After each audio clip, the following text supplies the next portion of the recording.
I'm just going to kind of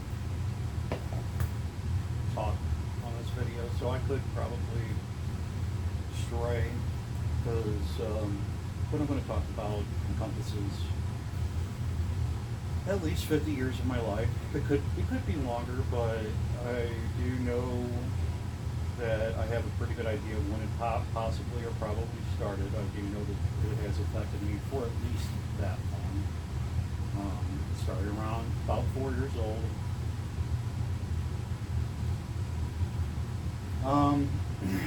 So in April of 2025, I went to an oncologist, an ENT, ear, nose, throat doctor, and I've been through these type doctors all through my life. I had many different ear surgeries as a kid, and really for the majority of my life up until 2 years ago, most of some of the issues I had was kind of put on my hearing issues.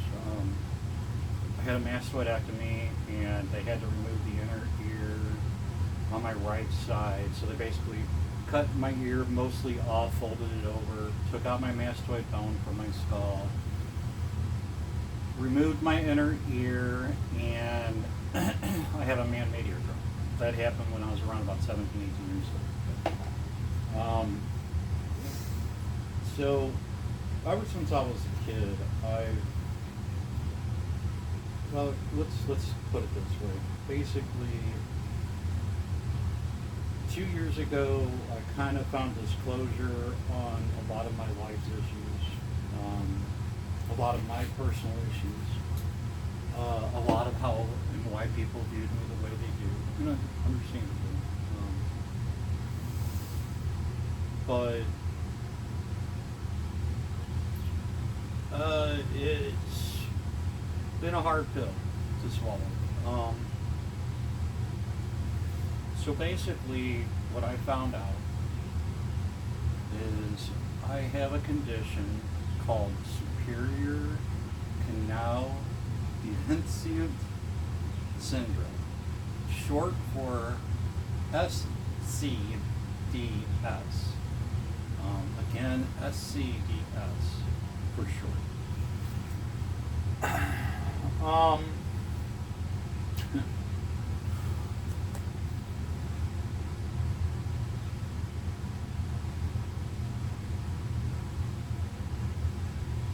This condition has affected me my whole life.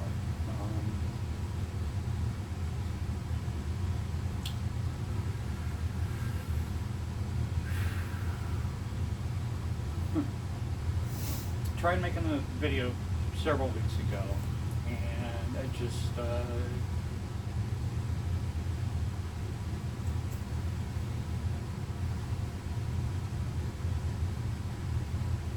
you know, in my life, I've always had issues, social issues, awkward, kind of a little bit of a bumbling fool, some would say. Some people would call me deaf and dumb.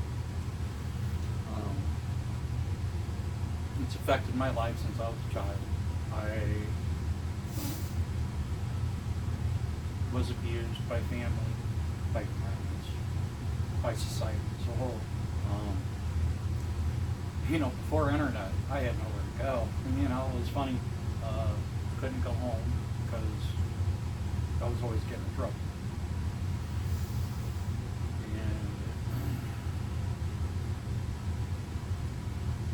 Teachers talked my mom into taking me to a psychiatrist, and at the time this condition was unknown, so psychiatrists didn't know what was wrong with me. And the condition, unfortunately for me, and I'm sure many other people in my condition,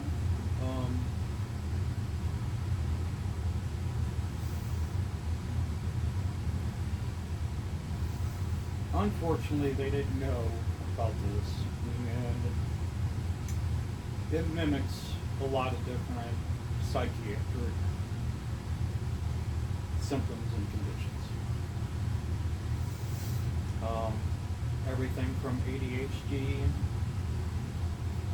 to schizophrenia, and I'll actually break some of these down for you because I want to share this because I'm hoping that this might help somebody else. All right.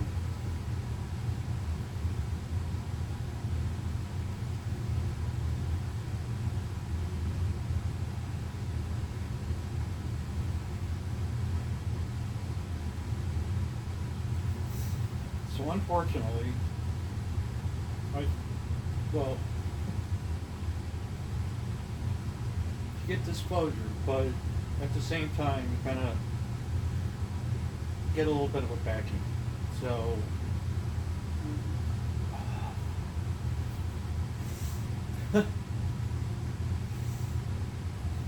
back to the start. So, 2 years ago, I went and did a visit with an oncologist. They did CT scans, making sure I didn't have any infections and tumors.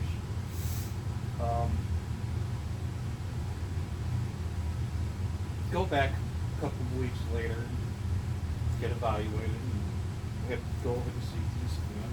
And doctor came in, and this is a SLU hospital.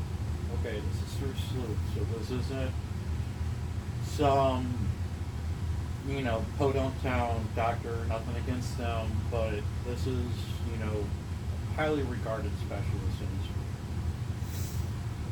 So he came in and, went through the check, sticking things in my ears to look and see what's going on and evaluating things. And, he sat down and he's just like, okay, well, you've gone over your CT scans.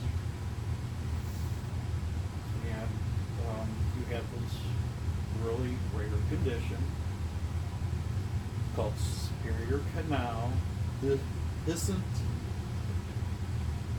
Syndrome. Again, SCDS.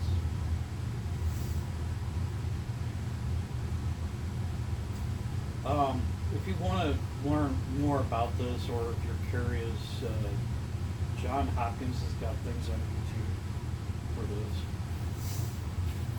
So, first time I've ever been diagnosed with this.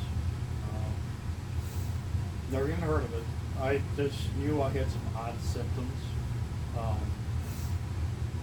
One of my symptoms was ringing constantly, which has gotten seriously worse.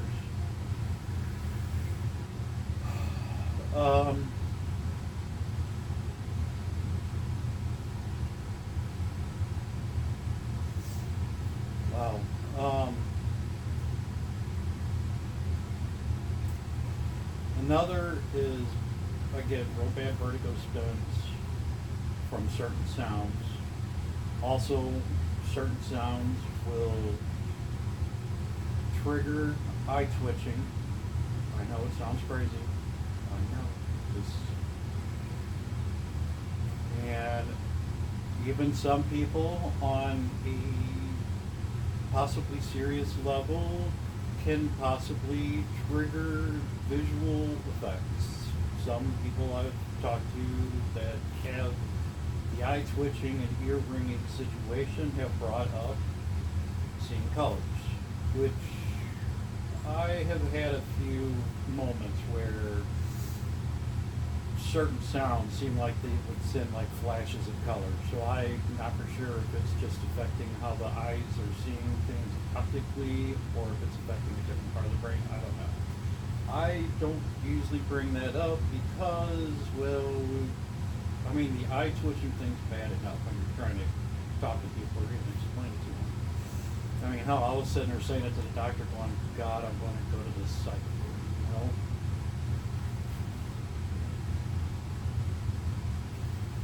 So, doc's like, you got this condition, and he's just like, there are surgeries for this, or surgery. So, part of the condition, or part of the thing is very rarely does this happen in 1 year? Okay.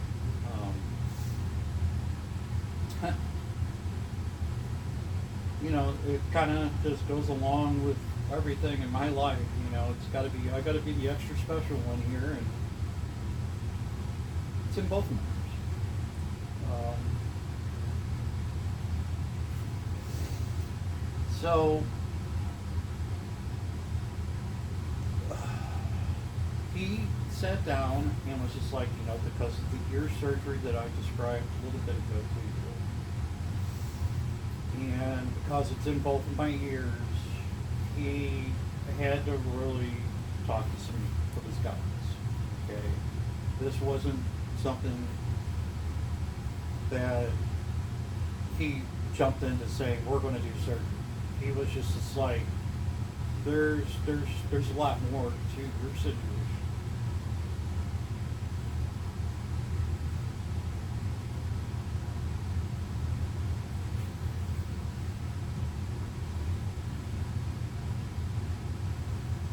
Never be good.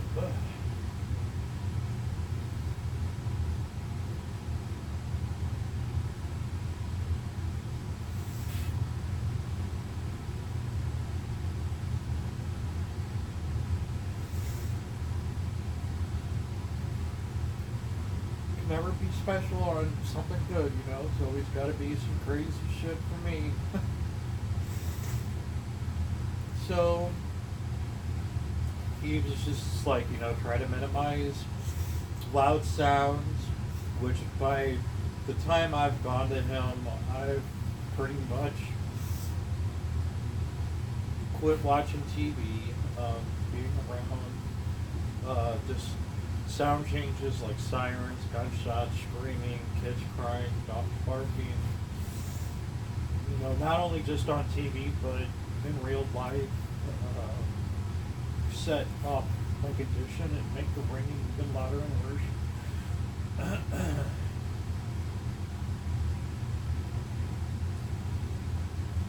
So, you know, he's just like, I'll get a hold of you, and went ahead and set up a schedule for a year later. So I go back every year now for just to make sure, you know, there's nothing odd or strange going on in there. Can't get any stranger or odder, I guess, but you better not say that. I'll have a third person come out of the side of my head. So, like right now, as I sit here talking to you, I have this loud, constant ringing every second of the day. The moment I go to sleep, the moment I wake up, it's ringing.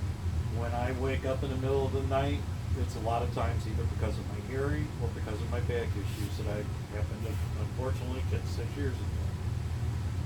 Which that adds to the whole situation that I'm in with taking care of my mom. You might notice me from some of my videos or recognize my voice with taking my mom to the golf course. I live in my mom's space and I moved back in. Last September, she has Alzheimer's and she was starting to develop issues. So, part of getting her to allow me to move back in because she was just so dead set on just doing it herself. And it took my aunt and my godmother and my sister to help talk her into being like, okay, you know. But part of me moving in was I even said to her, I'm like, you know, I don't want to come in and take over. And two, she listens to like Chicago Fire and some 911, so of course, sirens, bells, and whistles, yay! Um, anyway, but part of the reason that I moved into the basement was so she would be comfortable with letting me be here as far as her still having control of her own life. And that was the whole thing. I don't want to take over. All right. I want to do as much as I can for her so she can enjoy her life. That's why I don't have anything to offer. So I don't, you know. Anyway, so back to the ringing. And this kind of is one of the things that creates the ADHD misdiagnosis in psychology. So, the ringing I had when I was a kid was mostly basically crickets chirping in the nighttime in the woods, both my ears. Now, it's progressed to a point that for the older folks, there, if you remember when we had open air TV, and even when cable first came around, and a lot of TV stations went off air at 10, 11, maybe 12 o'clock at night, depending upon the network and how big the station was.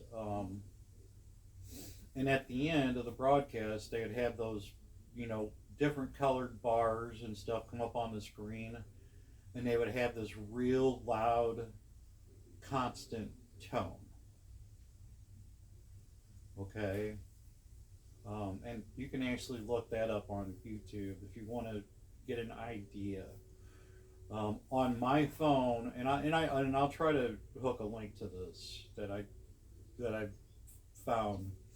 On my phone, with the volume all the way up, with no earplugs on, just the speaker on the phone, my ringing was in my hearing was still louder than what was playing over the phone. All right, but the sound or the pitch is what is the big recognizable thing for me to, get folks to understand. Sometimes it gets really loud because it can go up. Unfortunately, it doesn't go down as often. I've noticed that I've had a couple real hard, high, loud peak moments, and I noticed that I lost a little bit more, and that the ring got a little bit more progressively louder and constant at that volume, basically. So as far as that I was talking to you about, and hopefully I can link this to you on this video, but my ringing, the sound I'm hearing inside, and this is what led to schizophrenic diagnosis. And the ringing causes concentration issues. That's what causes the ADHD type thing. So you're constantly ringing, and it's hard to think. And ever since I was a kid, I always talked to myself, and I even made like imaginary friends. So, but even then, growing up through life, I've always openly talked to myself, and I've noticed that I've gotten louder as I talk to myself, because the ringing's getting louder, and I realized I'm not talking to myself to hear me speak. I'm talking to myself to think. I have to override the ringing with me speaking and thinking. So when I build and do things and make things, hold on, I want to make sure this is still recording. I hate to sit here and. So when I build, do, and make things like that there,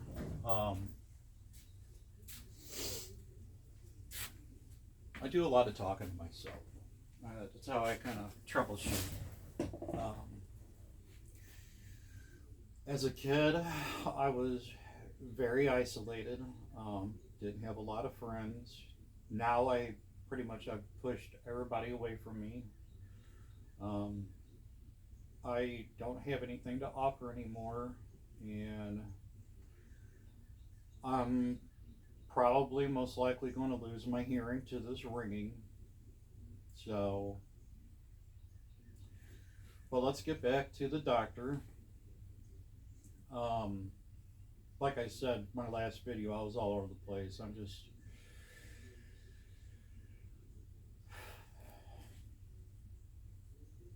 So a year goes by, and I go back in April.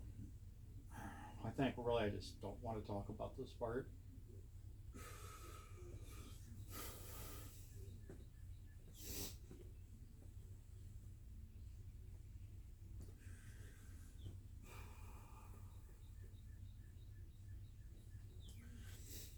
So I go back in April 2026. And I got my mom with me. You know, I take my mom everywhere with me.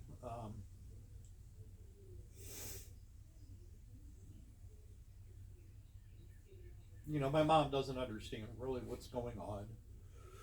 You know, she's there and she can talk a little bit. She does kind of understand and comprehend some things, but the degree that she has is basically like kind of a 4 year old here, and then sometimes she has 7 year old, sometimes she has a 10 year old type mentality with her Alzheimer's. It just depends. But my mom was there at the doctor's office with me.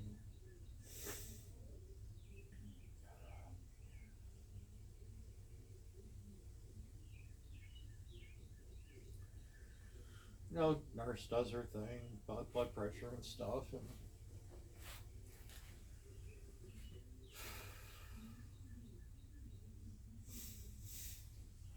you know, she leaves, and a few minutes more, a few minutes later, he comes back, or he comes in,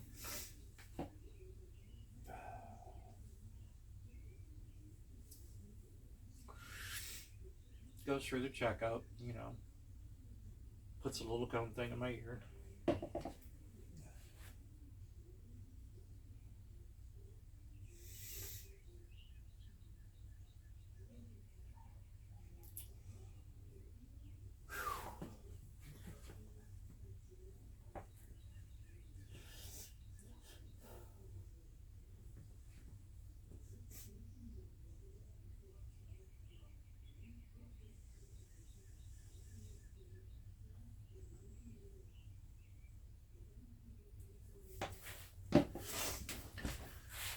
Uh, so after he does the general examination, you know, of course, always the serious tone to that voice. You know, the worst thing about being able to still hear is you unfortunately you hear that sound in their voice. You know, and it's not the first time. I had an ear doctor when I was a kid. You know, it was right before my last surgery, and they did all that stuff to my ear.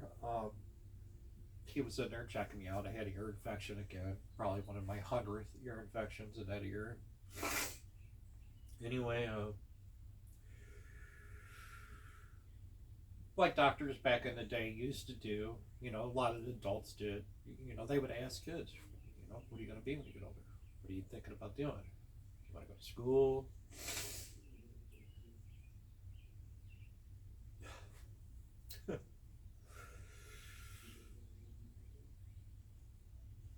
Yeah, I knew what I wanted to be.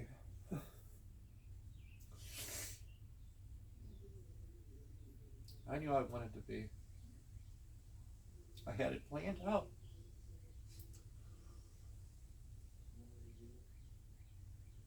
So, saw the Jaws movie when I was a kid. And I fell in love with the idea of swimming with sharks and fish. And, you know, saw SeaWorld stuff and was a big flipper figure.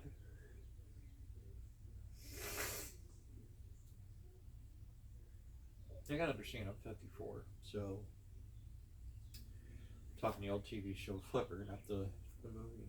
Not that there was anything wrong with those type movies, but anyway,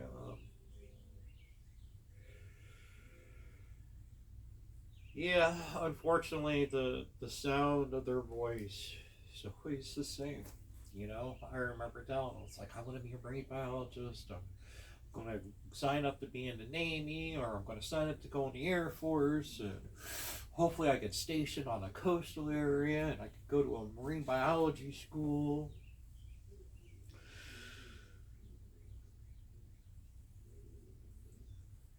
You ever hear that dead silence from people when they're about ready to really knock the shit out of you? And it's not his fault. You know, I could tell he felt bad. I mean, I felt bad for him telling me this. And I mean, it leads up to this point in April with this doctor, just the tone of his voice. And I knew, I'm like, fuck. But my doctor, Dr. Shrek, I know, please, it's Shrek. He's in Missouri. If you want to look him up, that was one of my doctors. He's long since retired. Hopefully, he's still alive and well, but he's probably in his 80s. I'd had him as an ear doctor ever since I was a kid, and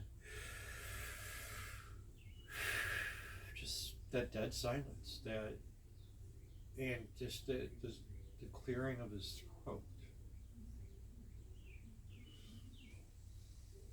It's just like, you know, I'm sorry, I hate to tell this to you, but you can't do that. You're not going to be able to do that.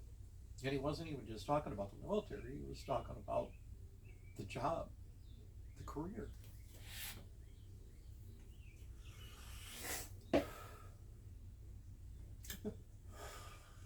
You know, I'd actually been reading books and studying books, starting to learn some of the Latin names, scientific names.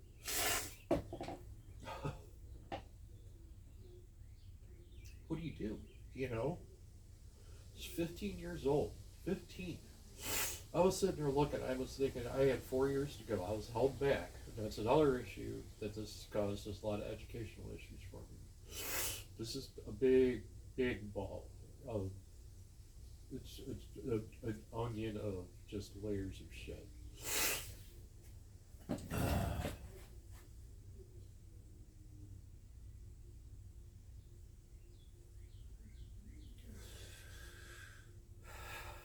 So, fast forward to 2026, and again, that silence, and pretty much he's just like, well, I know that I told you that there's surgeries for those, but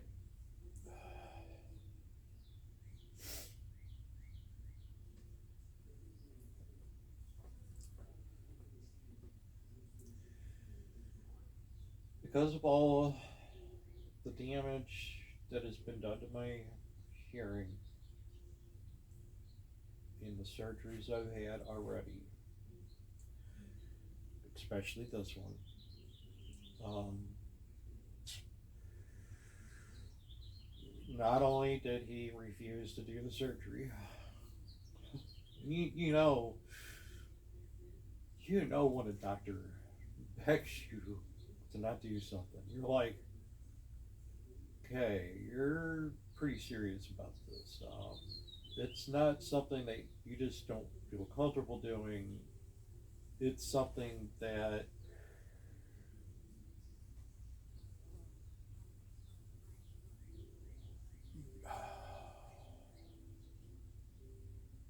I know he had to have talked to several of his colleagues and stuff.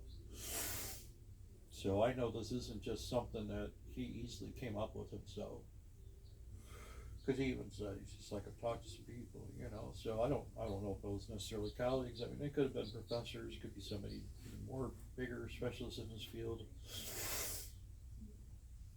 Like I said earlier, John Hopkins has videos on this, so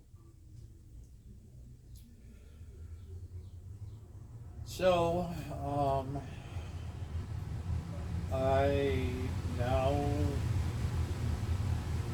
am looking at a future. Sorry, I got a scratch in the bottom of my foot.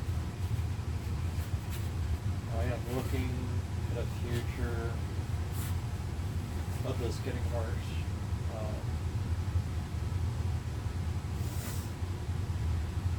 It's affecting my sleep. I got into drinking really heavy to help me sleep.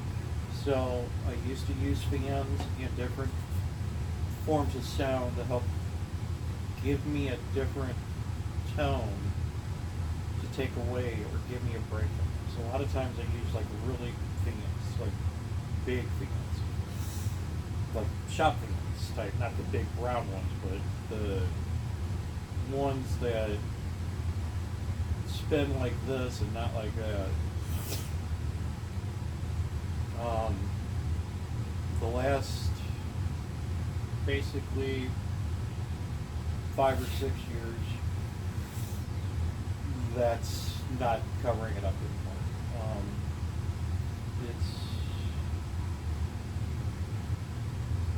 It's constant. It's nonstop. This is actually compared to sound torture. If you ever look up, Audible or sound torture, a lot of people with this situation or condition, or even tendonitis in general. I mean, because you have tendonitis doesn't necessarily mean you have this condition. You could have damaged your hearing through other things. And I thought the tendonitis that I had was because of the surgery.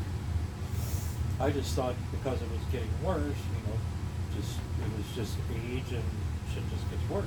But so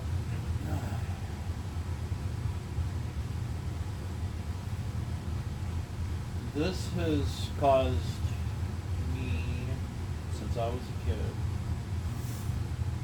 a lot of it. The biggest complaint was I don't pay attention, I don't listen. My dad, who I love to death, all right, so when I'm getting ready to say about my mom, my dad, and even society, friends as a whole, and people that I knew back then, gone through a lot of years of reflecting on some of this shit. So let's get to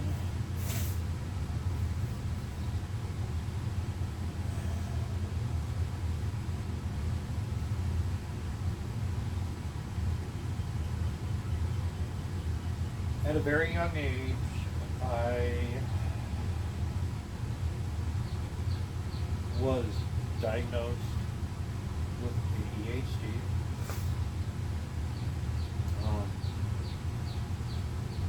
Put on Ritalin. I was around 5, 4.5, 5.5, somewhere around there. I know I was around that 5 years old.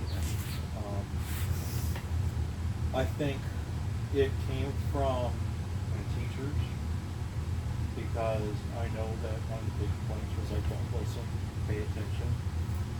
Now, that I realized didn't have issues with my hearing problems now, that had problems with my hearing. So like I said, I've had ringing since I can remember.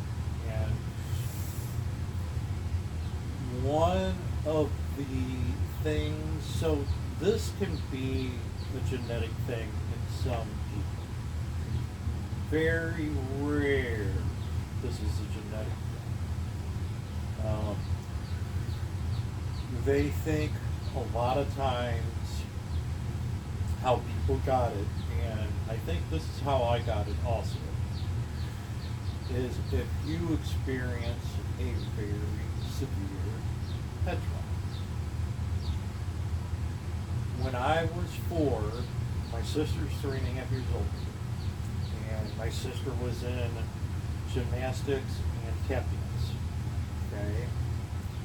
When I was 4, I kind of was put into it with my sister. I can't remember the football player that said he did ballet, which made him like some kind of fantastic runner or something like that. I can't remember his name. I don't know. Anyway, my dad heard this. My dad was a big sports fanatic, big military, big sports fanatic.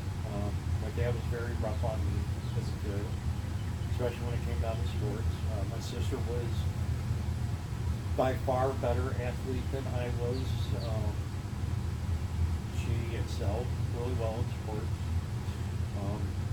Because of this SCDS condition, I had poor equilibrium. I couldn't hear, so when you're playing a team sport, you've got to be able to hear people call out your name. Hey! So I took a couple ball kicks to the side of the head, but that wasn't the damage that caused this. When we were doing gymnastics and dance, we had some stuff set up downstairs, and my dad had this steel rod and an old nylon rope. And what I was doing was getting up there and doing front flip overs on this on this thing. And just happened to be below me was an old heavy duty kitchen table. One of the old 40, 50, like weighs a ton, heavy duty. So I'd done quite a few flips, and the last flip I did, the rope broke and I smoked my head full weight on that table. I remember crawling up the stairs, and I would love to ask my mom, because I would just be like, do you remember when I hit my head? Unfortunately, and I don't know if my sister remembers, because like I said, she was probably 7.5 at the time, 7.5, so but also I remember that I don't even remember going to the hospital. I don't remember what. I really don't. So I just remember crawling up the stairs. I believe that is one instance, and then I think another instance that might have caused it to become even worse is my sister played softball, and I used to try pitching, and I tried playing sports. I just sucked at sports. I was horrible. I liked working out. I liked martial arts, even though I didn't have the greatest balance on that either. But I hated when my dad was really hard on me, and he was that very strong hand, spank your ass, beat the shit out of you type of shit. And this unfortunately, it causes frustration. Hearing issues, when you're taking care of somebody that's got hearing problems or disabilities like that, general or other disabilities even, people can become frustrated. Even the most commonest of people can become frustrated. And I get frustrated with myself, so I understand. It sucks. But unfortunately, I got my ass beat quite a bit as a kid, not only just by my parents, and a couple times it was pretty severe. There's a few times I definitely deserved it, but there was quite a few times it was because of the condition. It wasn't because I was being, a disobedient kid and ignoring them or anything like that. It was because of the condition. Got spanked a lot in school. I'm still for spanking in school. Unfortunately, again, it was, I didn't listen.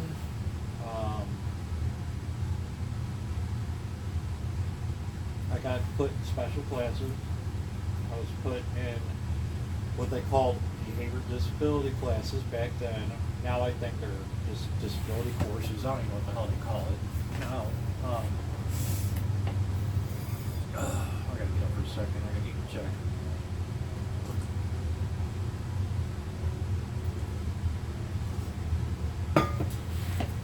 Gotta make sure you're still recording. Oh yeah. Sorry. Oh shit. No, don't do that.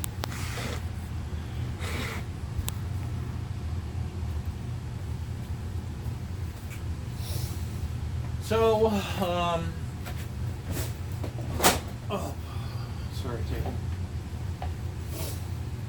So, had a lot of abuse from family. Was teased a lot, and because I was in these special classes, and because I was going down and getting Ritalin every day from the office,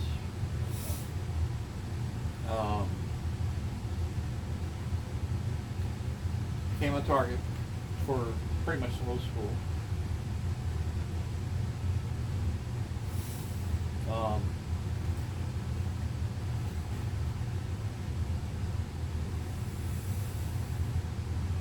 You know, I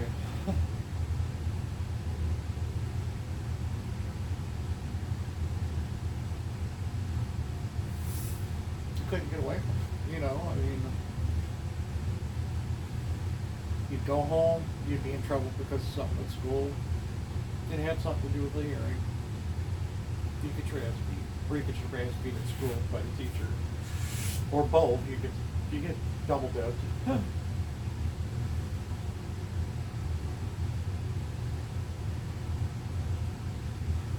You know, kids pick on you in the playground and beat you up. I had a couple guys that were my friends. And, my sister tried protecting me a lot of times from my parents because some of the things got pretty bad. There was a couple times my sister had to basically beg them to stop from hitting me. And like I said, both my parents are fantastic people. And it took me years to come through and understand, because what I found out over the years is that it wasn't really film, it was some of the shit that people were telling them on how to do it. Some people were like, you gotta hit that strong hand, beat it out of them, and you know, they had a group back then, and they had this thing called tough love back then, and you know, you need to make them suffer, and I just never really got understanding. Even with bad hearing tests that I was getting back, and all the ear surgeries, just nobody put any of this shit together. And like I said, this SCDS, it didn't exist back then, basically. They didn't know what it was. They just... So now, you know, you got teachers, you're being drugged to psychiatrists, had your psychiatrist, shoving pills down your throat 3 times a day. If they ran out of your pills, they made you sit in the office and drink coffee. So, yeah, I got picked on a lot for that.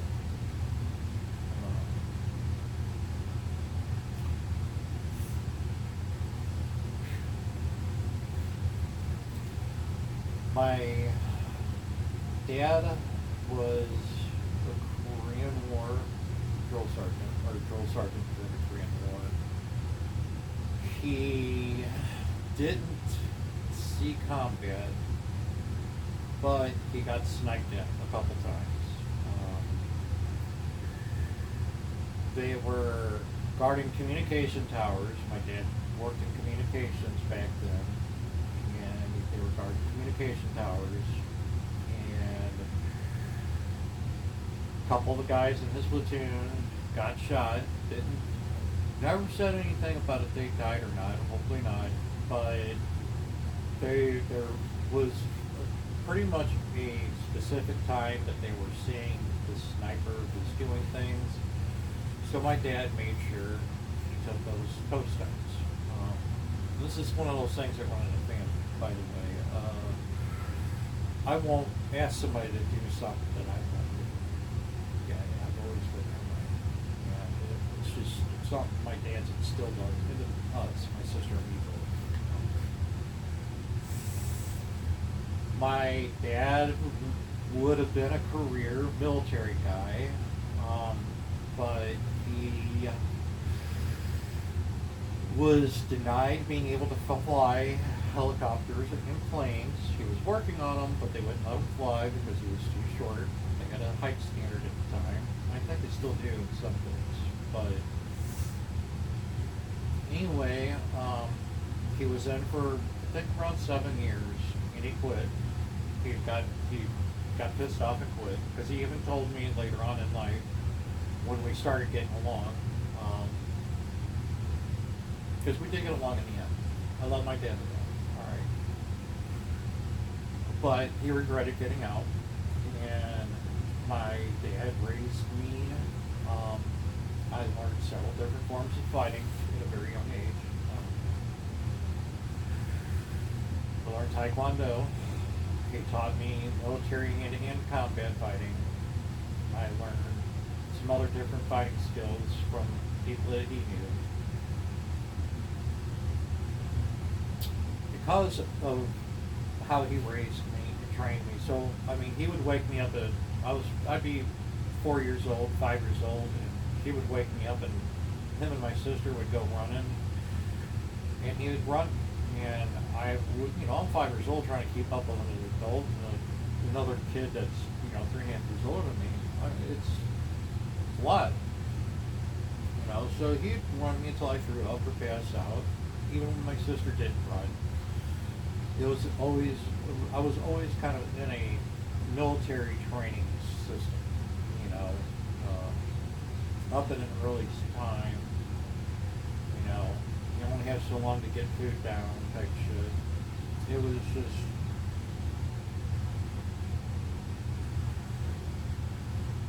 the messed up thing is, after teaching me all this and having me learn all this stuff, he wouldn't allow me to fight. So I got about 8 or 9 years old, and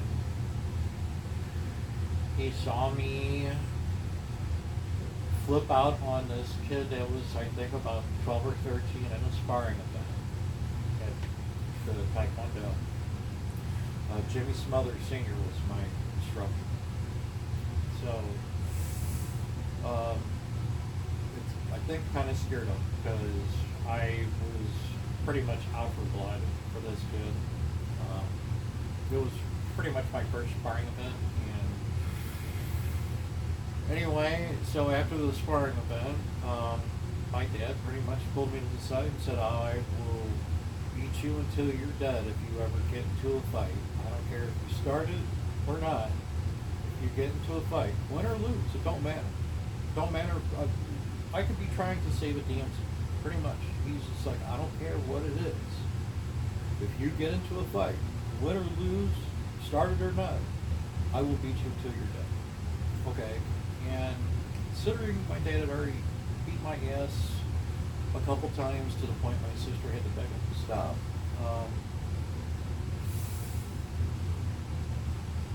wasn't necessarily too far-fetched. Now, I'm going to tell you folks, one, my dad was a heavy drinker, and like I said, I got into drinking pretty heavy too. My dad was a heavy drinker. I believe he suffered from PTSD because he didn't really talk about what could happen when I was younger, but there was just certain things that makes me feel that, especially when he'd been drinking, because he was kind of abusive when he was drinking, especially towards me. He was trying to toughen me up, and he was very verbally abusive. He'd call me pussy, a bitch, a dumbass, piece of shit, and just kind of like the drill sergeant rhetoric that they would use on their platoons. Um,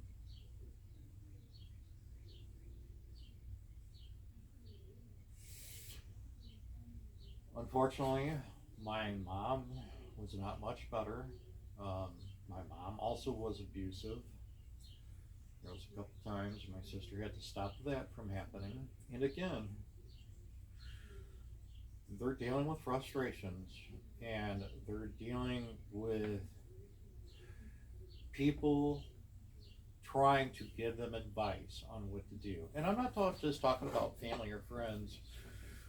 I'm talking about help groups or even doctors or psychologists. Oh, you need a tough hand, or you need this, or you need that. So pretty much my childhood parenting and the approaches they took it was all over the board in two different perspectives, and it was a mess.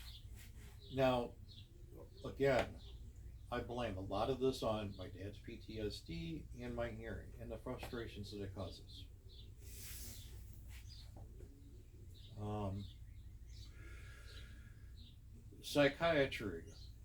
So, like I've been saying, this ringing is so loud and so bad that it's sometimes when you're trying to think quietly, um, like say you're taking a test and you're trying to think, it interrupts your thinking. It does. It's unrelenting, just nonstop. Even when I was a kid, it was nonstop, just not as loud.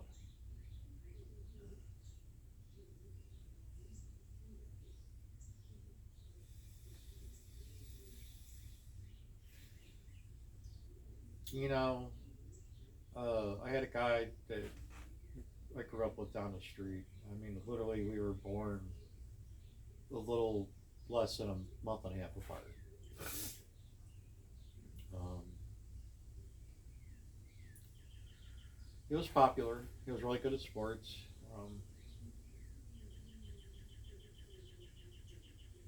and he was probably one of the few people that I hung out with, and he was pretty cool with me about things. Unfortunately, as we got older and we got towards high school, he became more popular and stuff. And he didn't go to school with us. He actually went to a private school up until high school. So even though he lived down the street and would have gone to school with me at the public school, he went to private school and he opted to go to high school at the public school because both of his brothers did, and a lot of the guys that he grew up playing sports in with Little League and at different parks and stuff like that, they went to school out there. So there was a lot of the guys that he played with when they were younger. So he went to school and he immediately was popular right away. He wasn't even considered a new kid in school. He was, very well known by a lot of the guys. Now me, I was a recluse. By the time high school came around, I had been picked on, bullied and I'm not talking about one on one because I'm a pretty good sized guy. I'm 6'3" and a half, 245 pounds now. But even then, I was kind of a fat kid back then.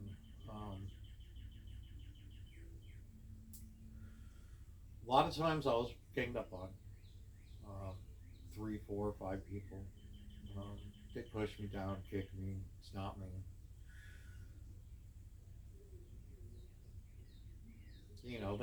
They would do it in a way, and it was just there was enough people that would join in. I mean, it just I feel sorry for these kids nowadays with the internet. Shit, especially with social media and stuff.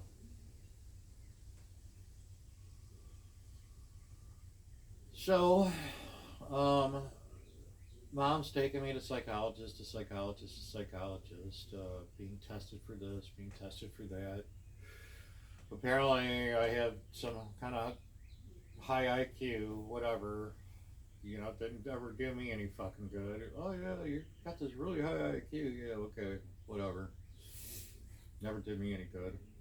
Um, and I know why. I, I I know why a lot of people think of me as a person that has a high IQ, or I've even had people be like, "Oh, you've got a photograph of me." No, I don't. I don't have a photograph of me. This is the thing. I was isolated as a kid. I didn't play with people a lot. All right. Pretty much the only time I really had interaction with other kids was school and sports. That's it. Or if we were at some kind of a family event and I had my cousins around. for the most part, or when I hung out with the guy down the street. Um,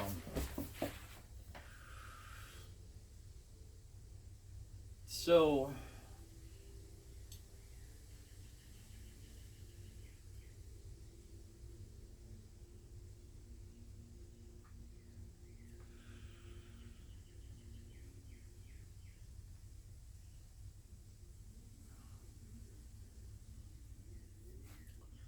as I'm being drugged through all these psychiatrists and shit, the diagnoses are changing, the treatments are changing, the approaches are changing. This is where, like I said, my parents are getting told to raise me or treat me this way in some aspects. And it got to the point, I was about 13 years old. And I don't know if they waited to this age period for a reason, but I was 13. It was 13. Because I remember it was right before I met another guy that lived down the street. He moved out here from the city. And that's a wholly different story. So, my mom came to me, and my mom was notorious for doing this, kind of laying guilt trips on me and stuff. Uh, Mom came to me, was all, oh, this and that, and worried about this, and I'm worried about you, and all this, and, I believe my mom was worried, okay? But at the same time, I think my mom was being influenced by way too many people, and I think she just had too many options to go by, and she was a working mom too. Both my parents worked. Um, so at 13, my mom, the doctors basically talked my mom into, I'm assuming I was put in a psychiatric thing for a week or two, because, well, my memory's kind of foggy on this one. And so during this time period in the psychiatric hospitals at St. John's Hospital up off Ballas and 40, I remember I was in one of the upper floors. I think it might have been fifth or sixth floor. I can't remember. I believe I was in a kids psych ward. Didn't have a lot of adults or any adults around. Well, it's just a small corner. I think it might have been maybe just a few rooms. One of the roommates that they put me in with, he tried suffocating me to death while I was sleeping. Took a pillow and put it over my head, and luckily I had fallen asleep with the nurse's remote in my hand and hit the button. Don't know how, or if it was just I accidentally hit it. I don't know. I just know fighting this guy off, and by the time the nurse came in, the guy had jumped back into his bed and pretended like he didn't do anything. This dude was nuts. Because I kept saying to people when I was a kid, I didn't belong on Ritalin. I didn't feel good on Ritalin. Ritalin turned me evil as a kid. Ritalin, when you give it to a normal kid, will fuck that kid up. Okay? It will turn your kid evil until you get them out there Ritalin. It'll make them do stupid shit. So, on top of having this condition of misdiagnosed and being fed speed, I wonder why he won't sit still in the middle of class. That's what I used to get my ass beat on too a lot. He doesn't ever sit still. Well, I'm already on Ritalin, so what the hell? Oh, wait a minute. I should have never been on it, and you're just feeding speed to a kid. Brilliant. So, another issue is that my education was seriously altered because of this, and because of the misdiagnosis. And of course, school districts, anytime they can take a student and put them in a special course, school districts make a little bit more money out of you. So I was sacrificed so they could get a little bit extra change in their pocket too. So they willingly put me in learning disability classes, or I'm sorry, behavior disability classes, which actually I was lumped in with the kids that had true learning disabilities. All right. And considering I supposedly had this high IQ, I was extremely bored because I am going at the same pace as the rest of these kids in the class. So, what I could have possibly have been, because I was actually 5, 6 grades ahead in math when I was in elementary school. And once they really got this Ritalin set in on me, and I lost all care. I didn't give a shit about anything. You could kill 1,000 people, and I wouldn't care. You touched the hair on a puppy, I would be probably going ape shit on you. Just saying. Seriously, Ritalin is not good, especially for somebody that doesn't belong. So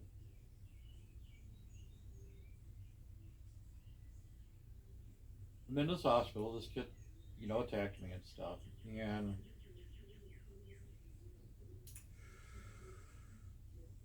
I believe, with what I remember feeling and the after effects, the after feeling, and over the years, I've read articles and people's stories about their experiences having this done to them. And looking up time frames and stuff like that, because they actually stopped using this or doing this for a period of time. But when I was 13, they were still somewhat doing this. And I remember coming back to the room, and there was another different roommate. They had me with a different guy this time. He was a really great guy. He had a big family, very nice people. He had some other kind of medical issues. So I don't even know if I was in a psych ward. I don't know. Like I said, my memory's fried. And this will explain here probably a little bit. So I remember coming back, my head hurt. I felt just buzzing, tinkling, all kinds of stuff. Lights, flashes, all that. So over the years, with me reading things, and I actually took courses in college on psychology, because of some of the things that were done to me, and I needed an elective for that anyway. I think they did electrical shock therapy on me, because I have some memory issues from that time period, and I think also the Ritalin caused some memory issues for me. So I've been these behavior disability classes lumped in with learning disability kids all through school. Started from the first grade all the way through high school. They held me back a year.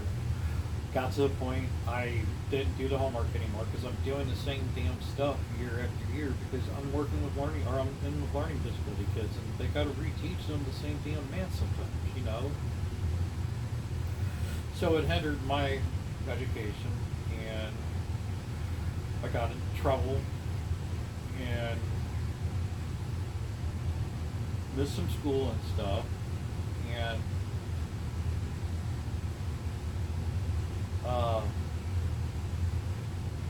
the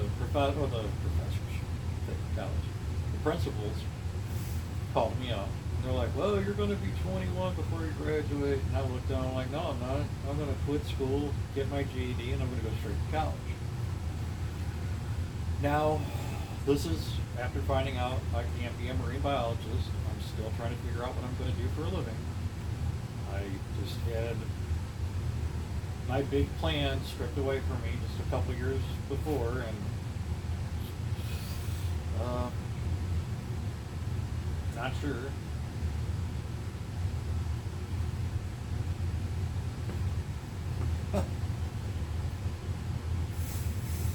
So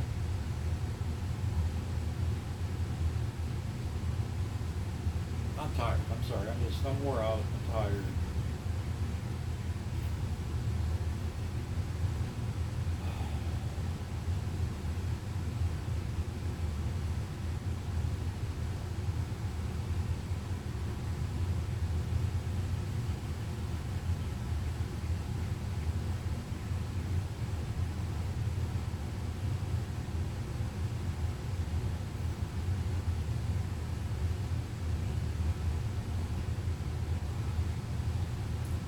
You know, I guess.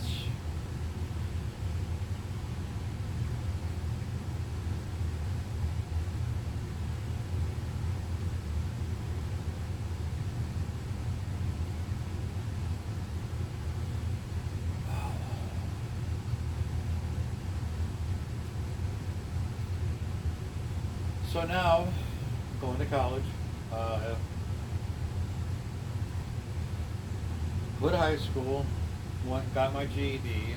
I missed passing the state scholarship by 2 points. I literally missed by 2 points. I held the fastest time a GED test was ever taken. I did it less than 3 hours.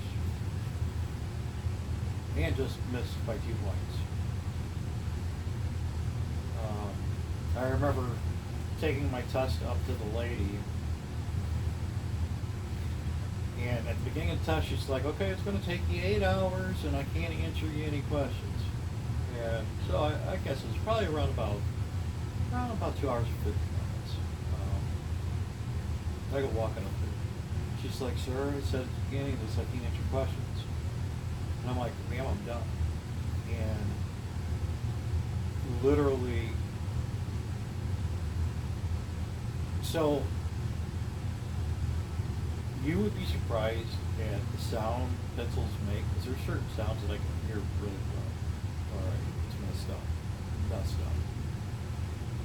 But again, another one of those, everything goes silent. And so I told the lady I was finished. And she looked at me like, what? I've never had anybody finish this fast before and pass. And trust me, she made sure she made that and pass. And I even told her, I'm like, don't worry, I passed. Well, I knew. It's one of those after you finish the test, you got that, I aced it, you know. It still sucks I missed this fucking scholarship. That sucks. I wonder really what the time is now, but I'm sure there's been people that's far smarter than me that's kind of been through something similar and had to make that choice in the end.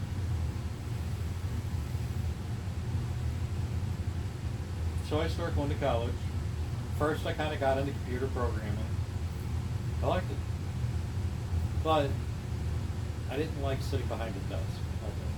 Okay? And I didn't like the sound of the keyboard constantly going. Just be very disruptive in thinking. So, you know, I started working more on getting all my electives and stuff done and trying to think about something. And I was on my way to work one morning. I worked at a grocery store, and I was on my way to work, and I stopped at the gas station. I used to smoke cigarettes at the time. Stopped and got a pack of cigarettes. Well, a trailer had caught on fire behind the gas station, and when I was coming out, all of a sudden there was this trailer on fire. It wasn't on fire when I got there. The lady screamed, so I think what had happened was when I went in, the windows didn't break out, and when I came out, the windows broke out. So the lady was screaming that her kids were still in the trailer. Me and another guy run up to the trailer. Flames are literally coming out the front door. So I crawl up the steps, the guy's behind me, and as I'm crawling up the steps to get into the door, I'm looking down the hallway to the front of the trailer, because normally that's where the kids' room's at. And just as I'm getting ready to start crawling in to see if I can see anybody, the lady starts screaming, and thank God this guy was behind me. That was key right there, because I would have gone in. I didn't hear it. So apparently the lady screaming, all the kids got out. She had like 4 or 5, maybe 6 kids.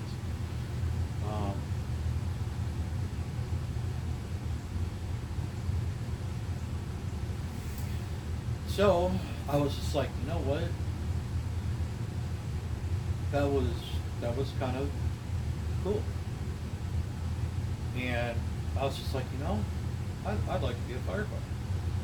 And I was, you know, always interested in fire because I used to love cooking and occasionally burnt down the backyard doing experiments. I'm a scientifically minded person. I blame Mr. Wizard and a couple other different guys back then. We had some fun. We had fun in science programs where we actually created things that could catch fire and burn things. Poor neighbor. I don't know how many times poor Louie had to come over and help put out the fire. That poor guy. He would be so exhausted trying to help me put out these grass fires. My sister was supposed to be babysitting at the time, but of course, you know, she's a teenager. I'm burning down the backyard. And sometimes I'd burn down the backyard learning how to cook. I mean, that's how I learned how to barbecue and smoke and do all that different kinds of things with cooking. Burned down Mom and Dad's backyard quite a bit. Like I said, I'm a scientist. That's like I said, some of those ass kickings I got, those were some of the deserved ones. So,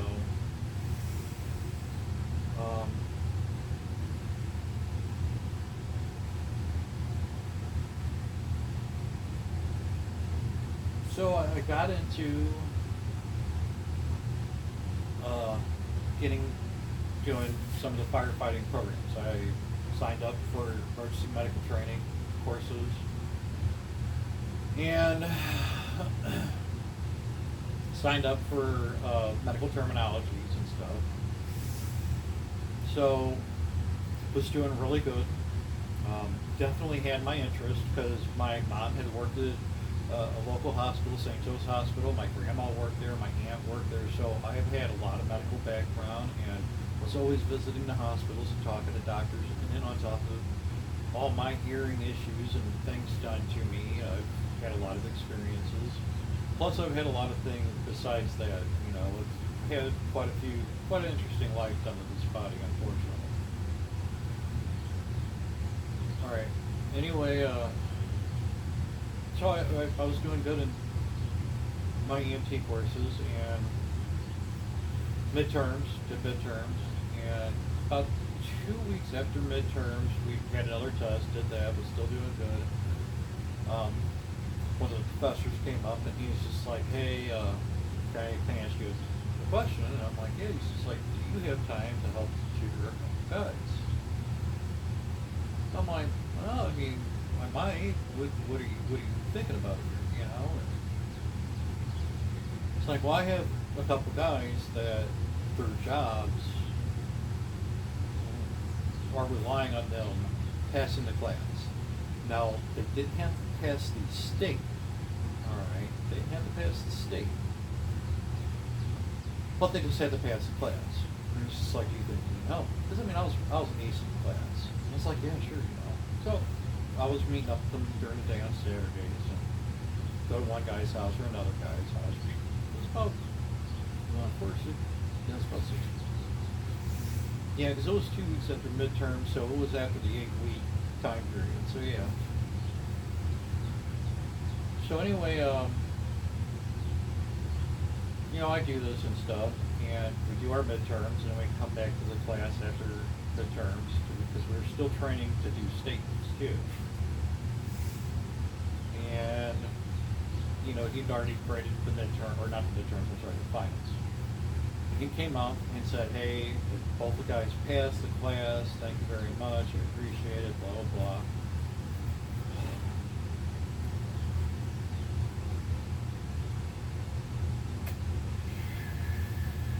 Oh, shit.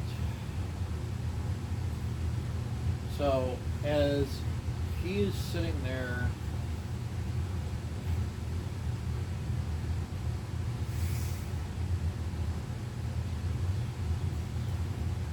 thanking me.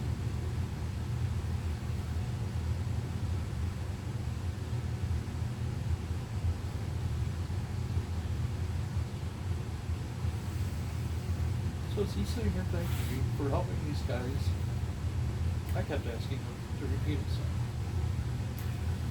Standing on my right side. And this was after my major year, so this is after they cut everything off and out.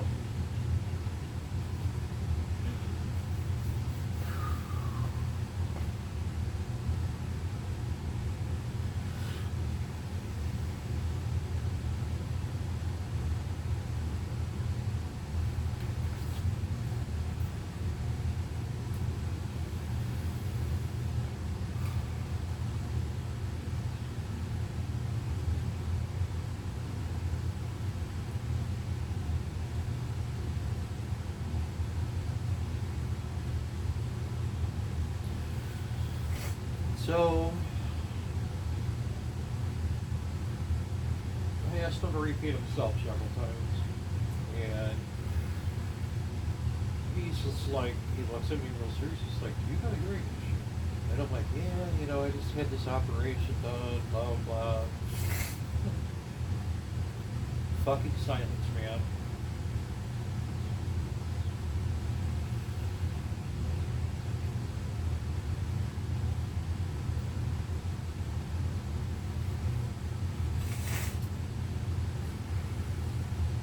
You know, it's just another one of those looks.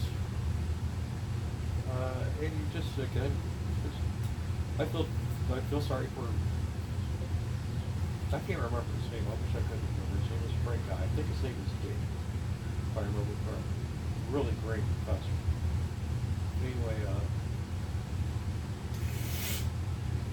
yeah, came in that look and was just like, you're not going to be able to pass. So it was basically trying to get into like the St. Louis City, St. Louis County fire district, and well, what are you hearing with allow me to pass their physicals?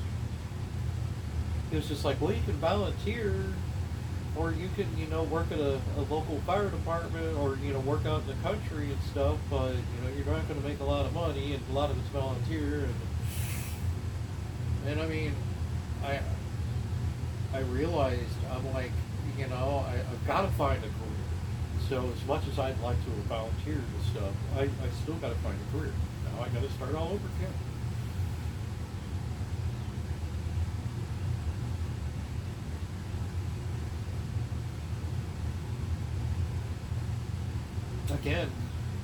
Again. Oh, I gotta get up and see if you're still recording.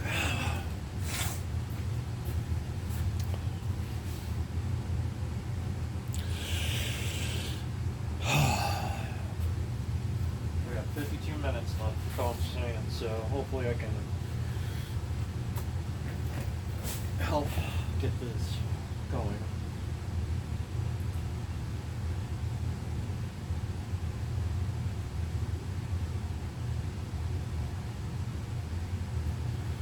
Like I said, I'm not smart.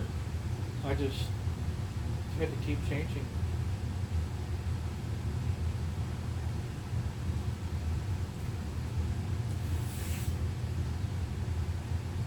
You have to keep changing.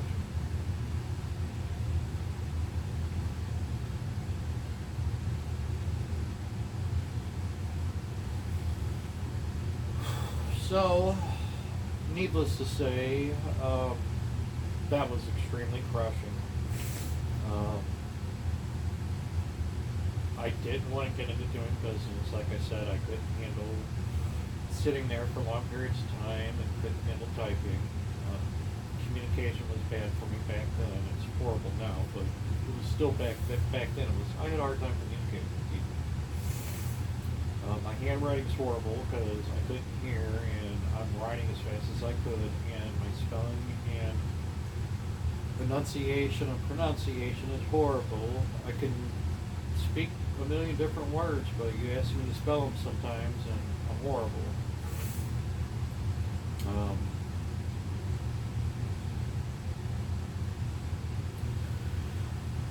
So I kind of finished out that semester doing some of my electives, trying to figure out, you know, I was thumbing my way through the book, trying to figure out something that I could be. Had done construction and stuff before, and, you know, my dad was a high wire electrician for the city of Kirkwood. So I'm like, you know, I go out, got some buddies of mine that are in construction, and carried hod, carried concrete forms for a while. Never could get into the unions. Never really fit in with people. My hearing put me in danger sometimes. My balance was not good.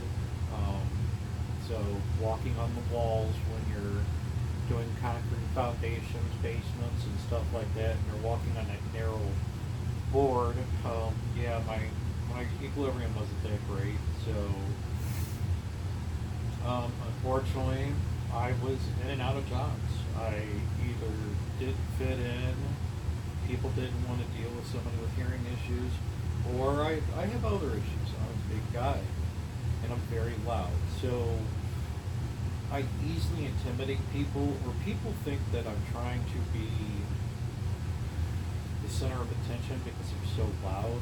But really it comes down to speaking so loud because I really can't even hear my own self speak sometimes. I mean, it's bad. And unfortunately, that intimidates me. I mean, like I said, I'm a big guy. So 6'3.5". And another issue I ran into trying to work in office buildings and,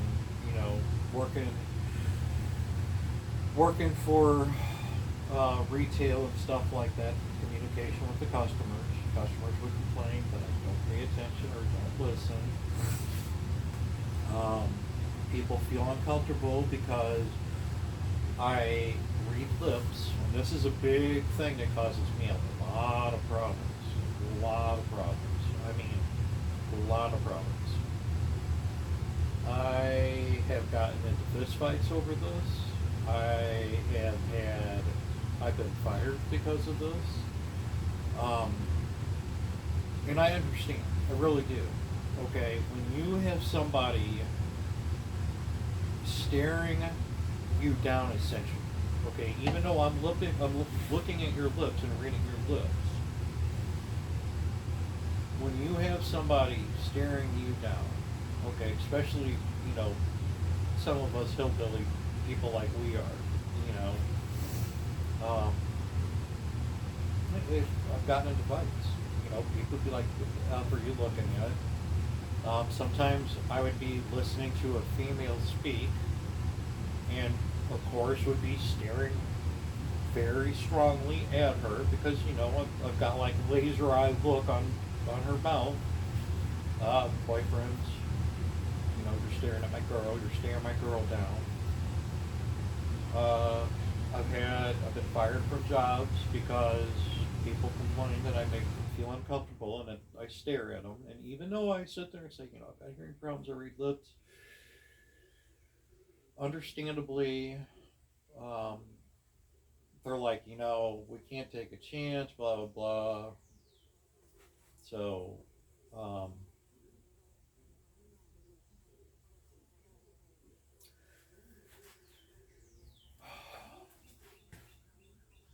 and this actually led to some other issues with my ex-wife and my stepdaughter later on in life that um, I never really had a good job. I never really. I had problems with jobs. I had problems with people all the time. Um, People have problems with me, I guess. I mean, that's really the best way. Because, I've always knew it was me. I always knew that there was something wrong, and it was me. And I always blamed it on my hearing.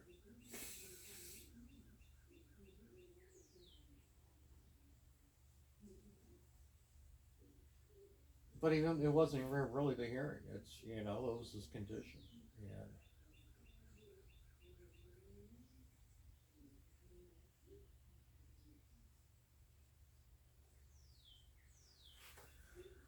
I don't care what people think anymore. I mean, I'm. I have tried I couldn't even count how many times I've tried to change myself. You know,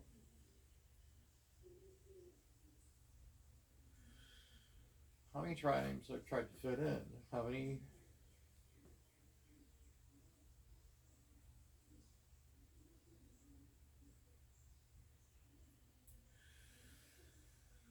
and some of the problem was it wasn't even just people. I was starting to get really frustrated myself. I was missing out on things. I can't go to sporting events. I can't go to concerts. Anything that's got a lot of people and a lot of background sounds, you know, cheering, music.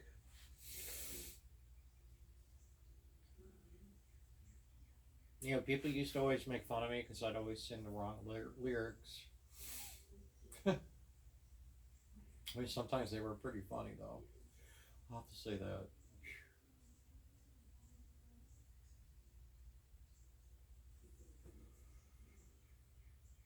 I just, I mean, I've tried. I can honestly, I can honestly say I tried. Never was successful, but I tried. Oh, and wanted to give up so many times, but you know, I came from that never quit family. Never quit. Do your best. Do your hardest. I'm just so tired now. I'm just tired. You know, especially, oh, there's a surgery for it, but guess what? Your whole life you've been left out. You're gonna get left out of this one too.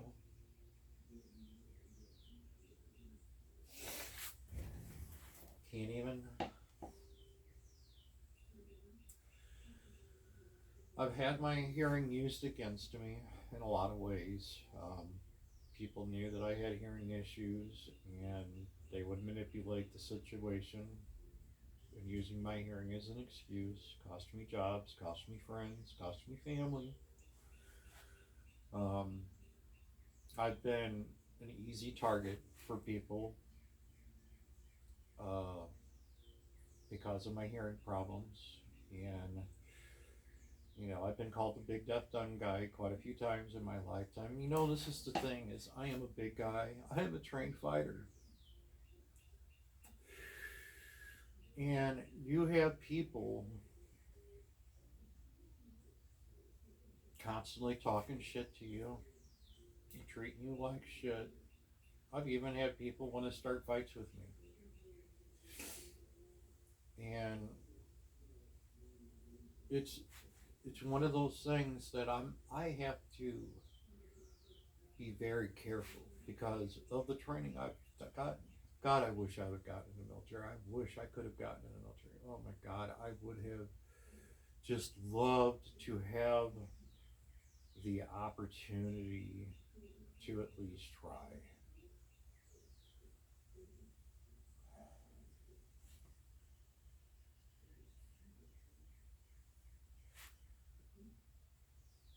Thankfully, my dad wasn't an asshole when I found out I couldn't go into the military.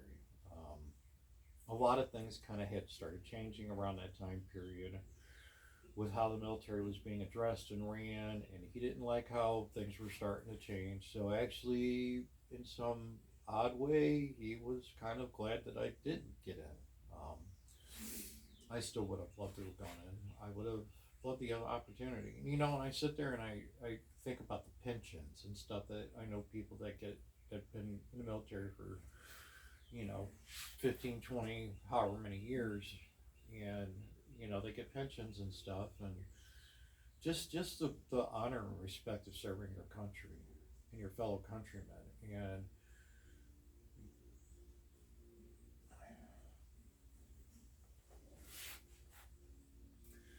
it probably would have been for the best. I probably would have died on the battlefield, which I would have been all right with considering the life I live or live.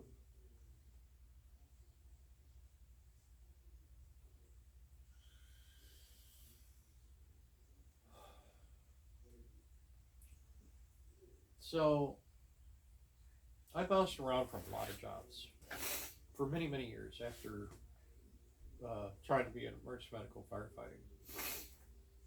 Did a lot of construction jobs, did office jobs, did temp jobs, did factory jobs. Just did crazy jobs, worked at a driving range, washed buses for a while, uh, worked at a construction company doing high rise. That was an interesting one because we were insulating around glass windows, and some of those windows weren't in. So, yeah, heavy equilibrium problems and be 4 or 5 stories up or higher.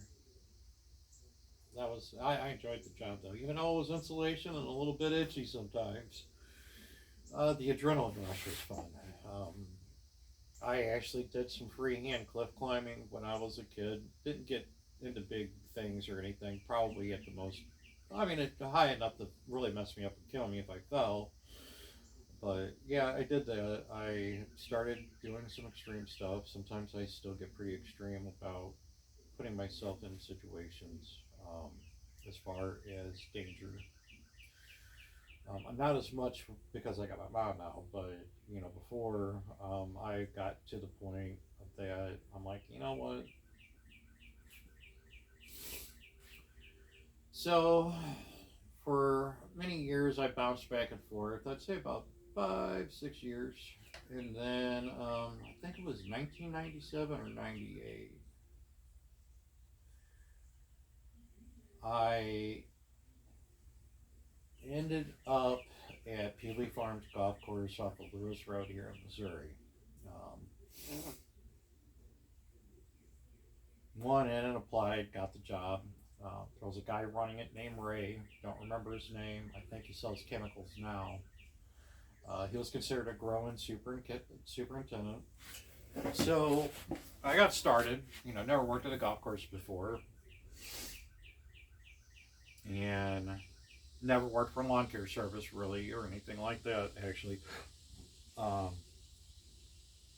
so I kind of stayed away from lawn care and landscape because a lot of the guys that worked around here, they were really into messed up drugs. I mean, I partied and did some drugs back in the day, especially to try to fit in with the people that I tried to hang out with. But um, these guys were jacking out on meth. I mean, a lot of the guys I knew that did landscaping and stuff, I didn't want to get into it. I just was just like, no. I don't want to be. I mean, I might smoke pot. I might drink or used to drink. Um, like I said, I've had problems with that over the years, and I'll probably end up going back to drinking after my mom is gone. But right now, I've got to get ready to really focus on her. So um, I had some issues because of drinking, unfortunately. Embarrassed by some of the shit, but you get stupid sometimes when you drink. Luckily, no DWIs or anything like that. But so I go to work at this golf course, and at first they had me just doing simple weed eating and taking care of the bunkers. I was doing the crap work. Didn't have any experience. I was 27, 28, I think, at the time. Um,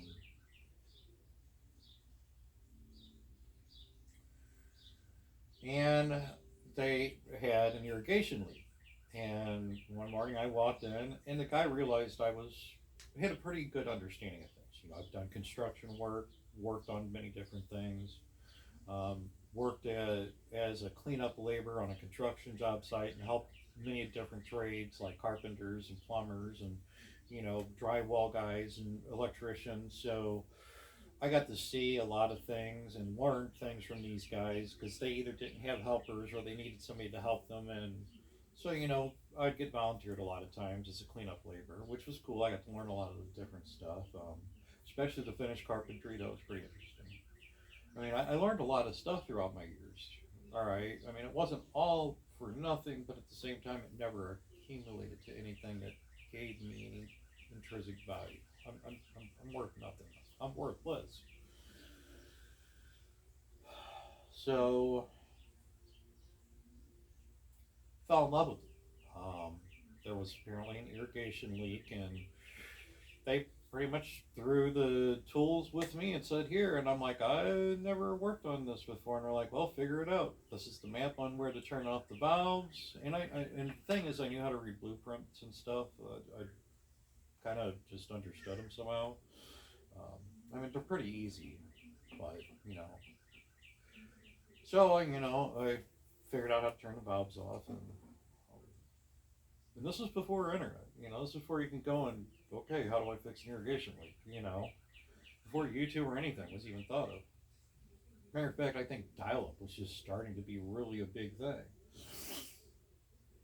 Anyway, figured out how to do the irrigation leaks and stuff, and so kind of throughout the rest of that summer, he did that. Now this is the thing. A lot of the guys that worked there, they were all jocks. The guy running it had an MBA. Should never been running the place because Ray lost his job. It was just a totally shitty situation. But anyway, the guy that took over should have never been running it. He had an MBA. He ran a podunk golf course out in the middle of nowhere. Didn't have any education or background in horticulture, and that's what I eventually went back to college for, because I fell in love with doing this. But he liked to have his yes men around him. He liked to have his goonies, is what I kind of call people. So when you're a boss and you got your little goonies around you, and you're like, oh, you're your buddy, he had them type people, and I didn't fit in. So even though I was doing good work and knew how to do or figured out how to do a lot of this stuff on my own, I didn't fit in. And at the time, I actually started going back to college for horticulture. So I got laid off, went back and was working at cleanup labor again. Did that for a couple years off and on, because a lot of times you get laid off in the wintertime, especially if you don't have the experience or knowledge. And then I actually did try to work at garden centers. Some of them did landscaping or they installed trees, but I liked working in the garden centers and growing things and doing that. That was fun. Matter of fact, I have aquaponic videos and other things that I do. But I fell in love with working at golf course. Unfortunately, again, I didn't fit in. I had a couple people, when I told them that I ran golf courses and worked on golf courses, they literally laughed at me. I lost jobs because I was told I didn't fit the part or the appearance of a golf course superintendent. It doesn't matter, I was a straight A student, top of my class, went out partying with my professors. I mean, literally, I'd go out drinking with my professors. I mean, they weren't breaking any laws. I was 29, 30 plus by then. Hell, one time I even passed out on my professor's floor because we were both. Luckily, he just literally walked right around the corner from the bar to his house. That's how close we were. It was funny. Great guy. Learned a lot from him. I had great professors in horticulture. And like I said, my professor for EMT was awesome too. Anyway,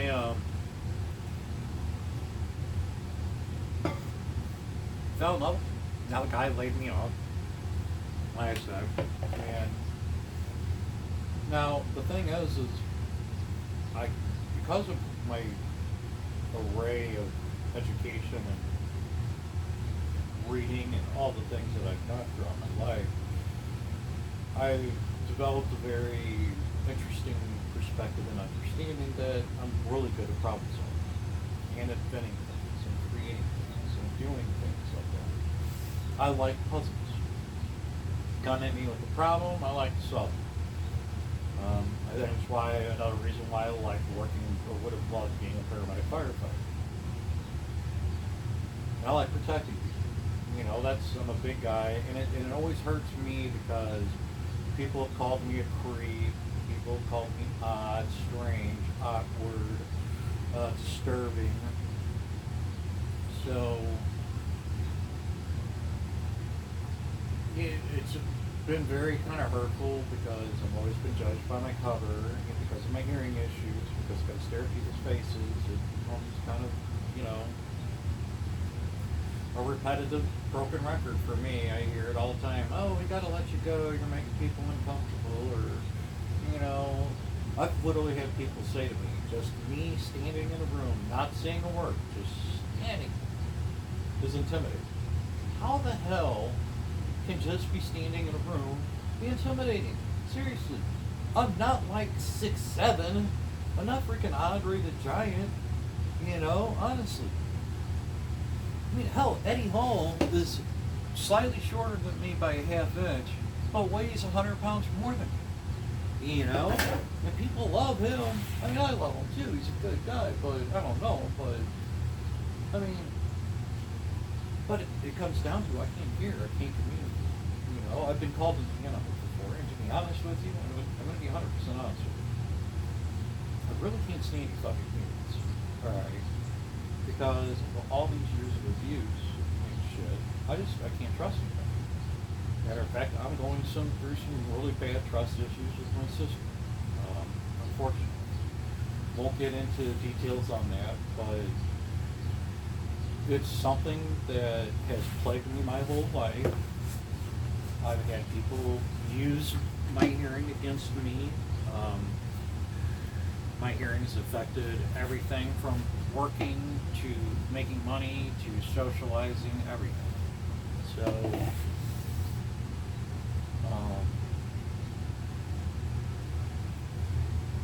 I just want people to understand that this video is one. I'm just not done. I'm burnt out. I'm crashing out.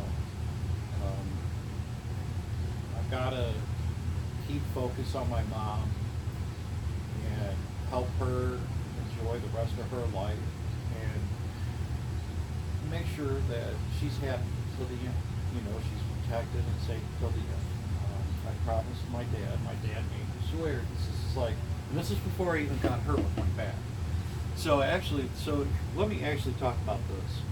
The reason why I fell in love with working on the golf course is because I actually didn't go out and do mowing. I didn't even do weed eating. I was the chemist. I was the guy that went out and found out what the diseases were, what the bugs were, what was killing plants or the greens or whatever. I was the one that if an issue came up, I was, you know, kind of directed, hey, can you help us figure this out? Okay, you got any ideas? I was kind of an idea guy. I did a lot of projects. I did a lot of irrigation work. So a lot of times I worked by myself. I didn't have to communicate. Matter of fact, even getting my job orders, I didn't have to communicate. Most golf courses, you work off of a dry erase board or a chalkboard. You go in, you got your jobs written up there, you know, you either go out and do this, you go out and do this. I mean, in a lot of places, even when I was just an employee, at a lot of places, because everything I did was so specialized, the superintendents or the people running properties, because I worked with properties, they just let me go. They're like, you go do what you need to do. We trust you to do your job. We know you're going to go in and do what needs to get done. And get it done. And in a very good, fast time. But I didn't have to have people around me. I mean, every once in a while I'd work one-on-one, which I'm okay with one-on-one. And working outside, talking, it's good because I don't get the echoes of like a classroom. You get those echoes in a classroom. That really causes, so education was always hard. So when I was going through college, I actually borrowed almost everybody's notes. Okay, there was a couple people, so during midterms and finals, I would set up after parties, after midterms and finals, for us all to go meet at a bar. This is how I ended up with my professors a lot of times. But I would take a lot of people out to the bars, and I would pay 5 people drinks that, you know, gave me their notes and helped me with, you know, because like I said, my hearing and taking notes, especially in those college court classrooms, in those auditoriums, holy crap. Whew, okay. You know, it's just been, it's been a constant hill. You know, and the thing is I've seen people climb some pretty hard hills. Okay, I've seen some people do some pretty hardcore shit in life and go through some shit. But I've also seen those same people get to the top of some of their hills, get some of the success that they were looking for, get some of the respect that they were hoping for. Now,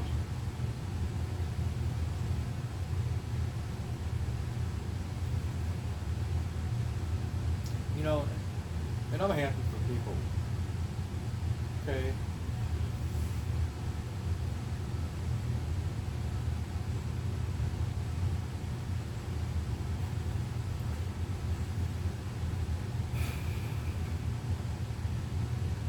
You know, like I said before, I can honestly say I tried. I kept trying, changed my career over and over and over again.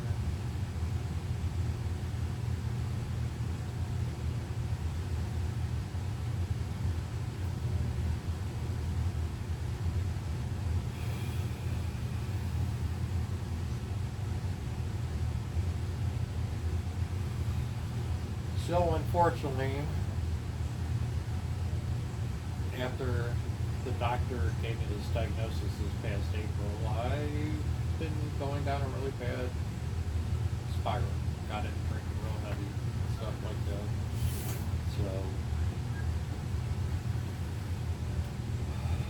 So,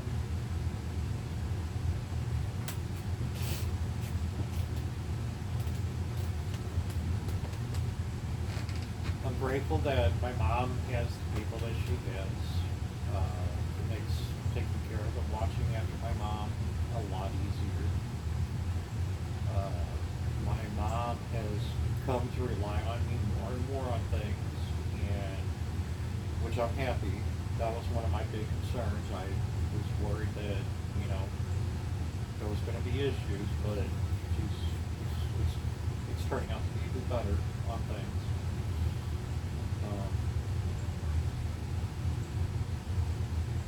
You know, I really just wanted to just completely dump emotion. I'm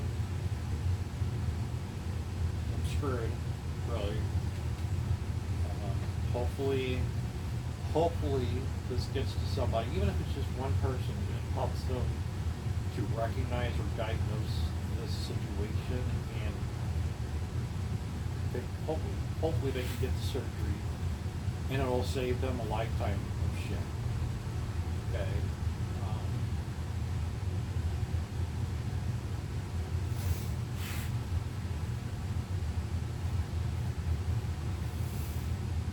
So after my mom is gone, I am probably going to buy some property somewhere and just isolate myself till God takes me. I've unfortunately been running into eating issues to where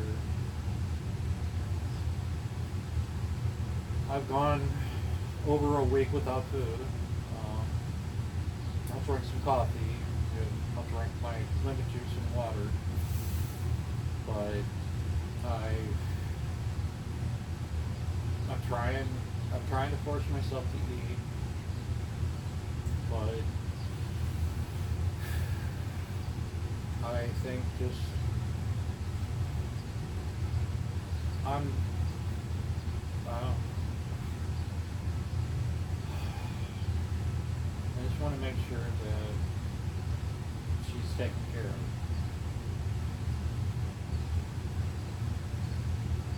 I just, you know,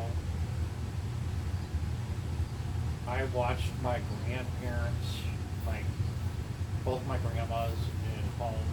This is one of the reasons why my dad made me swear to take care of mom. This is before I got hurt, so, but he knows if I swear, I promise that I'm going to do everything I can.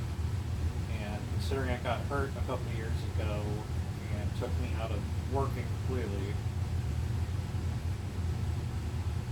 It should have never happened. But it was safety equipment on the mower wasn't working, and it messed up my back and my left leg. So now my body's physically broken on top of everything else. So that's how I'm here in this situation with my mom. It's because of that and the combination of my hearing disabilities, because I can't do any kind of office work. I'm tired. I really am.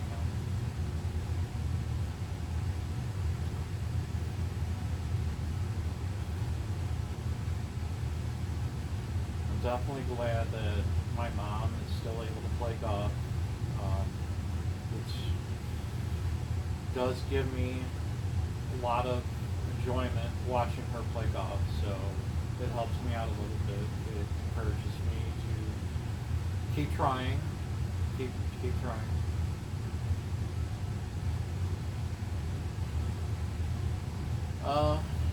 Yeah, I thought about taking a couple weeks vacation afterwards, and one of the other things I thought about is just, selling all my stuff, putting it in a liquidated bank, signing it all the way to my sister, and just go survive in the woods, see how long I can survive in the woods.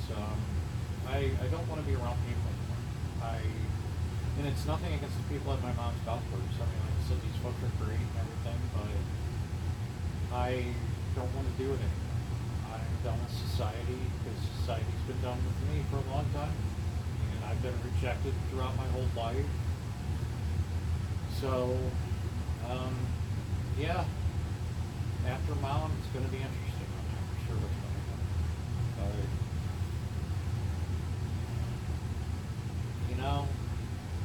it was a long road, and I can say I tried. I can say I tried, and I tried.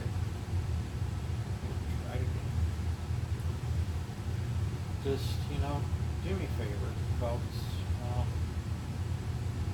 If you happen to know people that have certain kinds of issues and disabilities, go for a point, like I've been going away. Please try to find ways to help them. I know I've always tried to find ways to help people.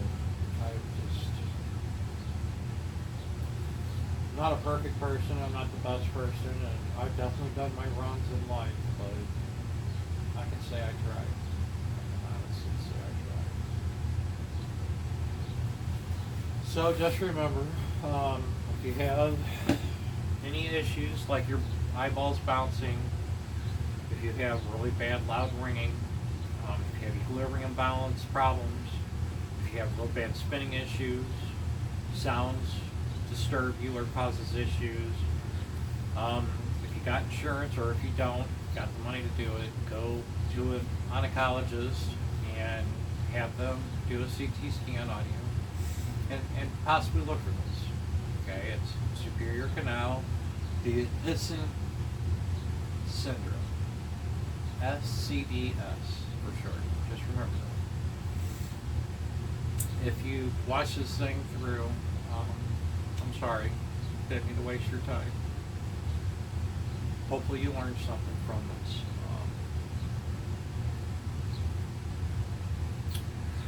We're going to see some more videos of my mom and me taking her to golf and stuff, so just keep looking out for them. Look out for some more Buddy and Birdie the Cat videos. And I got a koi over there that has unfortunate bloat issues, so I'm working on my koi. So I got a bunch of different videos besides this "oh woe is me" bullshit. So